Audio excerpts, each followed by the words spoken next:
ছোট ছোট ইলিশ মাছগুলাতে এত পরিমাণের কাঁটা থাকে যে কাঁটার জালে আমরা খাইতে পারি না। আর বাচ্চাদের কথা তো বাদই দিলাম, তারা তো এগুলা খাইতেই পারবে না। কিন্তু আমরা তো মধ্যবিত্তরা তো বড় বড় ইলিশ খেতে পারে না। তাই আজকে ছোট ছোট ইলিশ কিভাবে কাঁটা ছাড়া খেতে হবে সেটাই আজকে আপনাদেরকে দেখাবো, একদম একদম একদম সহজভাবে। আর এই রান্নাটা যাকে খাবেন সেই আপনার ফিদা হয়ে যাবে, এবং রান্না করতেও বেশি সময় লাগে না। তো যাই হোক, প্রথমে এখানে একটা ছোট ইলিশ মাছ নিয়েছি। ইলিশ মাছের মাথাটা আমি রেখে দিয়েছি।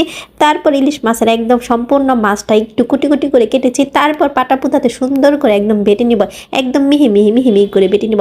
আপনি কিন্তু চাইলে ব্লেন্ড করতে পারেন। আমার আবার ব্লেন্ডার যে আতাবুতা, ব্লেন্ড করতে গেলে ব্লেন্ডারই নষ্ট হয়ে যাবে। আদিকালে একটা ব্লেন্ডার কিনছিলাম প্লাস্টিকের, সেই ব্লেন্ডারটা এখন পর্যন্ত চালাইতেছি একদম অনেক কষ্ট করে। দোয়া করেন একটা যাতে নতুন ব্লেন্ডার কিনতে পারি। তো যাই হোক, মাছটা বাটা হয়ে গেলে তারপর এখানে কতগুলো শুকনো মরিচ নিলাম, অল্প একটু লবণ দিলাম, অল্প একটু পানি দিয়ে এখন শুকনো মরিচটাকে একদম ভালো করে মিহি মিহি মিহি করে বেটে নিব। বাটা মশলায় রান্না করলে এত বেশি মজা লাগে, যারা খান তারা তো জানেনি।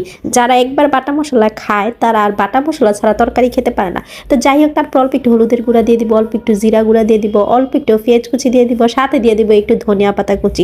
এখন একেবারে যাইতা ধইরা ডলতে থাকবেন তো থাকবেন, থাকবেন তো থাকবেন, একদম মাছটাকে পেঁয়াজটাকে একদম দুর্বল বানিয়ে ফেলবেন। দুর্বল বানানো হয়ে গেলে তারপর একটু চেখে দেখবেন আসলে কি লবণ হয়েছে কিনা। তারপর যদি না হয় তখন আবার একটু লবণ দিয়ে দিবেন। তারপর কি করবেন, অল্প একটু হৌড়া তেল দিয়ে দিবেন। এতে করে মাছের স্মেলটা এত পরিমাণের ভালো আসে যেটা বলে বোঝাতে পারবো না।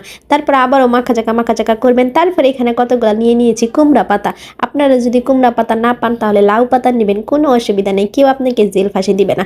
তারপর কি করবেন, সুন্দর করে অল্প অল্প দিয়ে একদম পেঁচিয়ে দিবেন। লাউ পাতা বা কুমড়া পাতা যদি বড় থাকে সেক্ষেত্রে সুন্দর করে পেঁচানো যায়, আর যদি ছোট থাকে সেক্ষেত্রে কি করবেন, যদি ছুটে যায় তখন একদম বেঁধে দিবেন।